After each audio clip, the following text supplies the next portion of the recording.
This is F.D. Recovery, where we interview addicts and alcoholics. Our aim is that through this podcast, we might help you on your journey of recovery. Thank you for listening. Hello, this is Frank with F.D. Recovery. So thank you guys for tuning in. This is the weekly intention. Basically what we do, we choose a topic and we talk about it, how it worked in our recovery, how we applied it to our sobriety, so on and so forth. I'll be working on getting some interviews with some addicts on here. It's been pretty sparse, been busy with some of these, trying to organize these interviews have been tough, right? So I won't make any more excuses. I'll just make it happen, right? So we'll do a recap on blessings, but after we're done with the recap, we'll dive into the new topic for this week, which is spirituality. Spirituality is so important, right? So before we get into that, let's do our recap of counting our blessings, or just the topic of blessings, right? I know that sometimes I can get pretty negative, right? And that's one thing that I realized this week is why it's so important while working this counting our blessings and looking for the God's signature in everything we're doing, right? It's very important that we look for the clues that God leaves around for us, and seeing some of the artifacts along the way that could help us ignite that godlike perception of just like seeing things in a loving way. I don't mean godlike as like all power, I'm a megalomaniac. What I mean is just like looking through God's lens, and like I said last week, is just looking through the goggle of God, or the lens of God. And so just understanding that my stinking thinking just takes a hold so much, whether it's living in judgment, whether it's anger, whether it's I think I know best, or what have you. There's a constant battle going on up in my head all the time, right? It's 100% like, it's probably about, we'll say, just for conservative estimate, probably about 80% less on fire than it used to be, right? Because it used to be kind of a fucking nut house up there, and getting to this place where I'm a lot more even keel. It's just, you notice things a lot more, so it becomes a little bit more uncomfortable when some of those things that come up that you don't necessarily you're dealing with them, right? You don't want to fight them to where they become uncomfortable, but you have to want to change it enough to be like, okay, I do not like this, and I'm going to take agency over my choice in life, and I'm going to change this, right? I try not to do too much of the ass kicking machine, because sometimes we can behave or judge or do these things that we're not too fond of, and we can get really down on ourselves. It's very important when you're in recovery and you're doing some of this self-work is just take it easy on yourself. You're not going to always see the blessings. You're not going to always think positive. That's why we got to train ourselves so hard to get into this mindset, because the majority of the time it's we're trying to pull ourselves out of depression or anxiety or anger or what have you, man. It's a constant work. It's a daily reprieve. Doing this caring aspect of life, and like self-care, and actually caring about the world and people in it, you realize there's not trying to paint the doom and gloom about the world, because that's definitely not. I've always been a half full type guy, especially when I'm sober. The glass half full instead of half empty. But, the realistic standpoint of most people is kind of negative, right? See all the media, Facebook. It's just, we kind of love the dramas. So a drama sells, so does violence, so does chaos, right? So, and there's really nothing wrong with the world. It's just kind of what we're plugging into, I notice. Don't get me wrong, there's a lot of shit going on in the world, but I know today that through some of these spirituality work and, getting in tune with what's going on in my inner environment, I learned that it's really all what I plug into, right?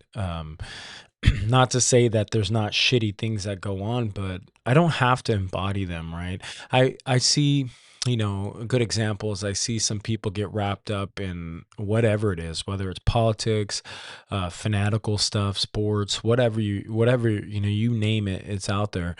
But getting so wrapped up into it and giving it you, basically, like giving it all of you, and where you're just like, they almost lose their identity in some of this stuff. And I've experienced that in my own battles, not necessarily with politics or any of the things I mentioned. It's more or less, for me, it's always been a very spiritual battle. Like I've always lost myself in the darkness with most of my addictions and stuff like that. And I never really got too far into the crazy stuff, but there was a time where I was fanatical with religion, fanatical with non-religion, or just hating it, right?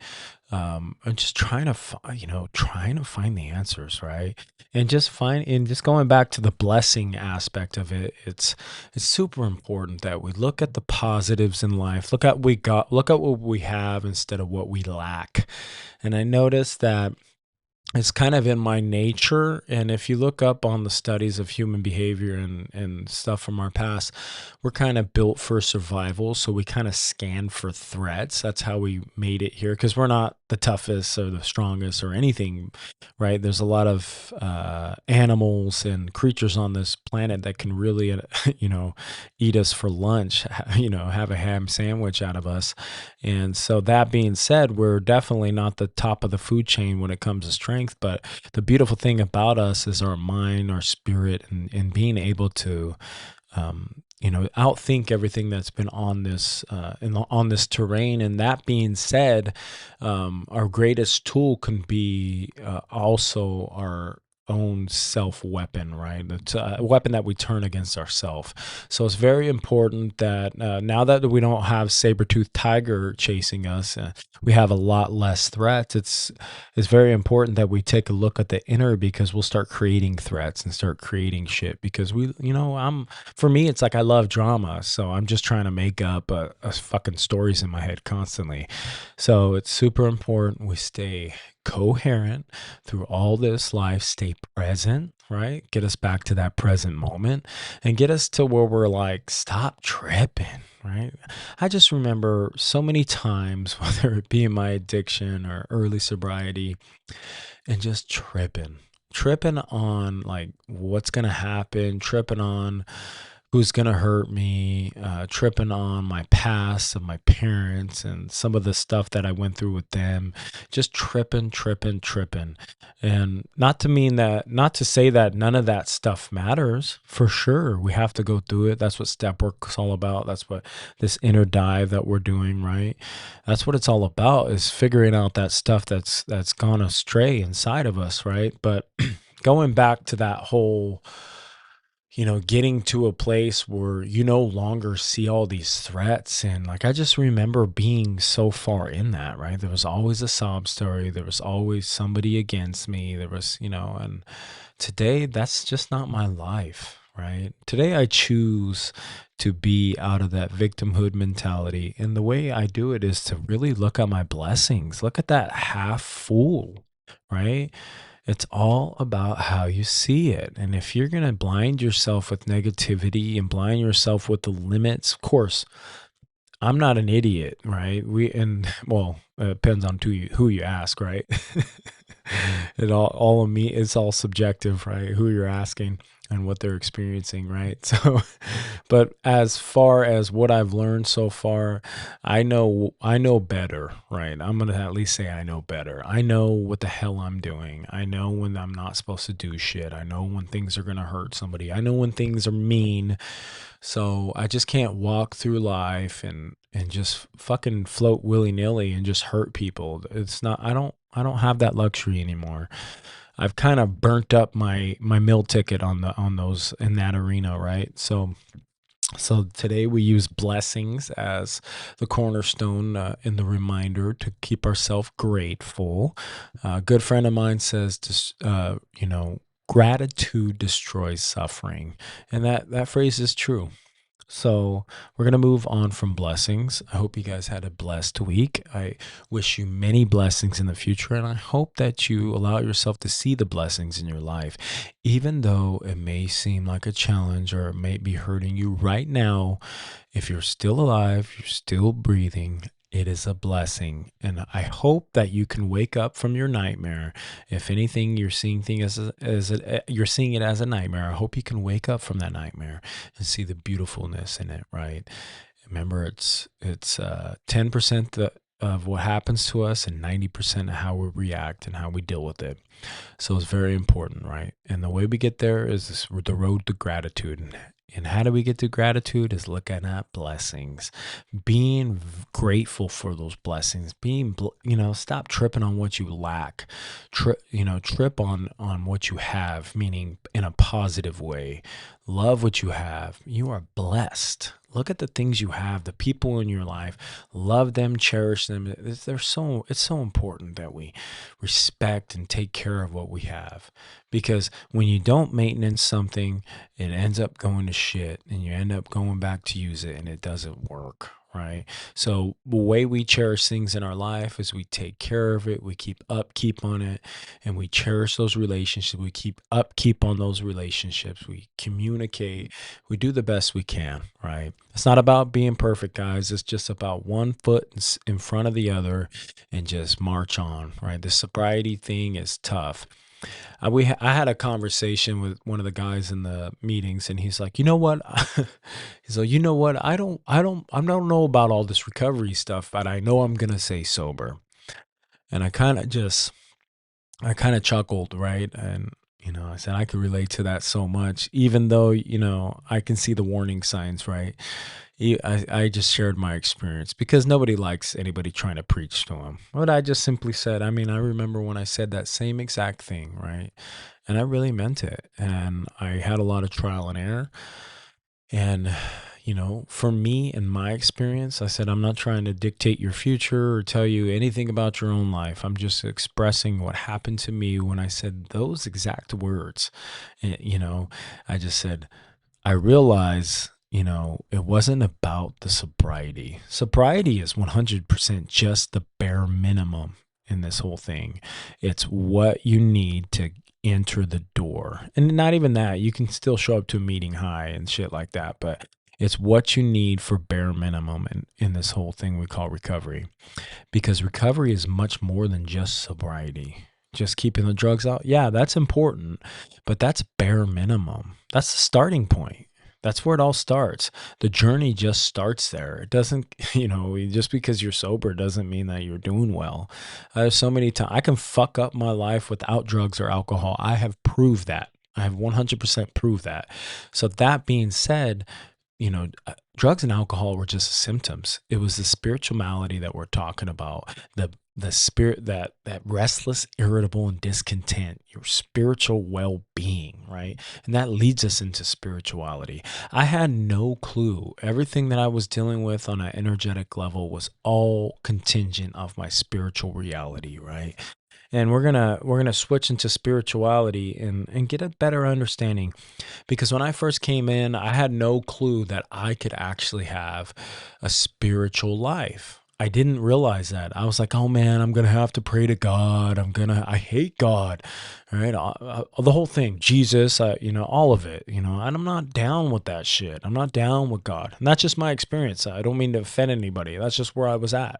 I was saying fuck God in meetings. That's, and how far-fetched is that, and but the spirituality piece is so important. So we're going to download almighty Google, see what they have to say. So spirituality is broadly defined as a personal searching for, the personal searching for meaning, purpose, and a sense of connection to something larger than oneself. It is a deeply individual experience that transcends material concerns and can encompass a belief in the sacred, the universe, or deep human values like love and compassion. While spirituality often includes a searching for the sacred, it is not the same as religion. Understanding the concept involves exploring a few key aspects: spirituality versus religion. It's very important, for me to understand the difference between spirituality and religion. There's nothing wrong with religion, but religion, for me, in the beginning, there was just a lot of dogma. There was a lot of things. There was a lot of bias stuff that I was dealing with and it was just a me problem. It had nothing to do with some of these places. Yeah, granted, all religion have a bad rap. People use anything for self gain and to pervert it and for power, all that crap, right? I had to really distinguish in my life what was real and what was kind of used to control, right? And I had to take that personal journey myself, right? So religion typically involves a organized system of beliefs, structured rituals, and participation in specific community or institution. Spirituality, a highly subjective individual journey. People can be spiritual but not religious by finding meaning through personal reflection, nature, meditation, or art. Core dimensions of spirituality. First one, connection. A feeling of harmony and interconnectedness with others, nature, or higher power. Meaning and purpose. Seeking answers to existential questions and discovering the significance of one's own life. Inner awareness. Exploring one's inner dimension, personal values, and deepest beliefs. Transcendence, the recognition of a yearning for a reality beyond the physical or material world, right? Understanding those core tenets, breaking it down to some of the core dimensions of spirituality, though, for me, it was very hard, right? Because I grew up Catholic and all that, the guilt that comes along with it, and I was beefing with the whole aspect of spirit and God and all that and religion, and I didn't understand that I can break away from all that bias bullshit that I learned and break away from any religion, right? And just have a personal connection with God or a higher power or the whole spiritual plane, right? For me, I learned in my walk through spirituality, I had to be very careful. The reason why higher power worked for me in my recovery, because I realized when I just dealt with spirituality on its own, I had this getting high off self, right? I get to these places, do meditation, and get to these real, the zone-like reference. And there's nothing wrong with being in your own power, nothing wrong with being who you are and understanding your potential within. But I was doing it for me in an egocentric way, right? Getting high off all the essence of me, right? Finding this spiritual place in me and finding that I really do possess a lot of good qualities and just kind of over exaggerating it, right? So that was one of my setbacks in figuring out what spirituality is, because sometimes when you don't have a higher purpose or a higher calling or a higher power, sometimes you can get really wrapped up in yourself. And at least that was my experience. It doesn't necessarily have to be yours, but it was just some of the pitfalls. I think that the biggest thing with recovery is, hearing people's perspectives and just taking what you can use and just kind of leaving what really wasn't meant for you, right? Because I'm a firm believer, if somebody has a message, I don't have to agree with it all, but there are focal points where I could really vibe with. And, just taking what you could leave or taking what you can take and then leaving the rest behind because it just wasn't meant for you. Maybe you can come back at a different time. Those things will be useful, so on and so forth. But I've learned with my spirituality, there has to be a higher power. For me, this person and the steps, when you're familiar with the steps and you walk this spiritual path, it doesn't necessarily have to be this image of anything in religion, but there's a very poignant, concept that you have to kind of wrap around. You're not the power. You're not the all in be all. Don't get me wrong. You're a core tenet in your life. Trust me. You wake up, it's you. You go to sleep, it's you. You dream, it's you. It's all through your own lens. The way you see the world, the way you see everybody, the way you interact with everybody, it's all through you, right? So let's not live in this world where we're going to pretend it doesn't matter. matter. What does matter is trying to humble ourselves and allow the connection to the outer world, that bigger purpose, right? Because there's more than just us. You're not the main character in everybody's story. Yeah, sure, you're the main character in your story, but as soon as you start trying to, for me, it was like I was trying to butt my way into everybody else's story and try to become this main character in even their stories. And as a struggling narcissist, that was really hard because I wanted everything about me, right? I was egocentric. I hated myself. I loved myself. I thought so greatly of myself, all while feeling like shit about myself. None of it made sense. When you're dealing with an egomaniac narcissist, there's a lot to uncover, right? For me, it's like, have no shame. You got a lot of people that say a lot of things. Well, that person's a narcissist. Well, it's like, whatever, dude. For me, I'm just real with myself. I just try to keep it as real as possible. I'm a recovering narcissist. I took advantage of so many different people. I used them for their things, whatever it was, whatever it served the purpose, then that's what I was doing. And I just have to be honest about that because I gain no clarity, I gain no personal power, and I gain no foot forward if I'm not keeping it real with myself. So important. I'm not going to say I'm the worst thing ever, but what I'm going to say is I was a narcissist for many years and I still struggle with that. I want to control everything. I want to control everyone, and I want to control the way they think about me, what they don't think about me. The list goes on, right? And I know narcissist is one of those blanket statements that people throw on somebody they don't like, right? But for me, I kind of studied the word, I kind of studied the behavior, and there was just so much when I read about narcissists is the things I was behaving, right? And it's really hard for a narcissist to see that they're a narcissist because there's this thick layer of denial and it runs deep, right? So there was a lot of uncovering that I had to do about myself. And I mean, just ask some of the people that knew me 10, 15 years ago. They'll tell you all about, especially if they know me now, they see what I've done, they see the work that I do. They know like I'm a fucking different person, right? And I know that's funny saying a cuss word right before all that. Progress, not perfection, right?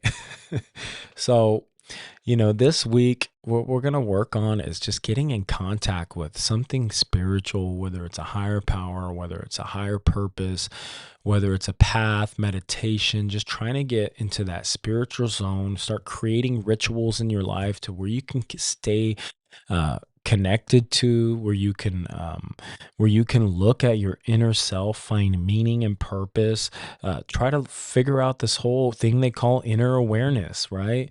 Trying to transcend beyond the miracle or the material world, like all this shit, man, we can't take any of these belongings when we go. The things that matter in this world is our connection with other people. It's so important, guys.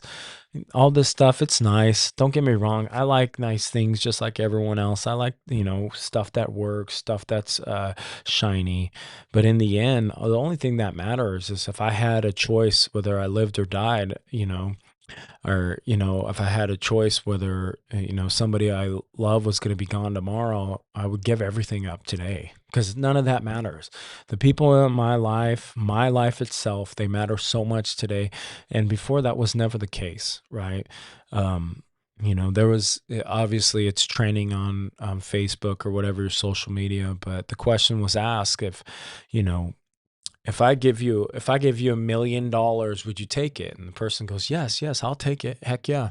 He's like, okay, well, if I was going to give you $1 million, but you took that money and tomorrow you wouldn't wake up. The person would go, absolutely not. I would not take that $1 million. And what the person said was, well, then you just proved it right there. There's no amount of money that's worth not waking up tomorrow, because this life is so precious. It's worth more than anything in this world.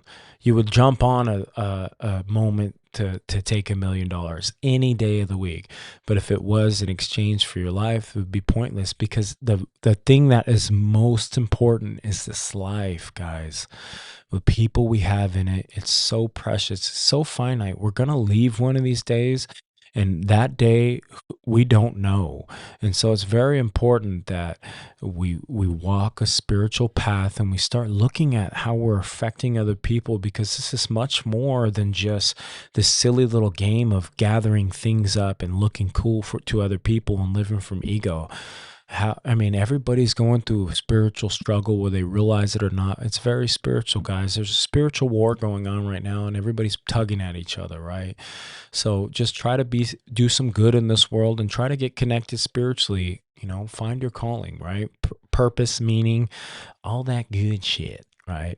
And we'll focus on this week and try to get a sense of spirituality in us, right? See what rituals we're working in our life, and see what devotions we're working, whether it be Christian values, whether it be Muslim values, whether it be Buddhist values. Get connected to what you're doing, and try not to confuse your spiritual personal relationship with God with this religious dogma. It's very important to, don't get me wrong, religion is beautiful, but don't get caught up in the if and ands, the dogma of it all. Let's find a personal connection, and as we walk through this spiritual life, right? Connect with your spiritual rituals, do all that, right?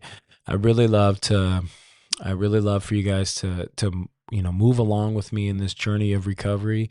And if you guys have any comments, drop them in the bottom. I love you guys. If you guys have any thoughts of what you want me to talk about in the future, that would be great too. I love you. This is Frank, and this week we're working on spirituality. I love you guys. This is F.D. Recovery. Frank, we out. Peace. Thank you for tuning in to F.D. Recovery. A reminder, be kind to yourself on this journey of recovery. Also, call your sponsor. Get connected to local support groups. And for one day at a time, stay clean and sober.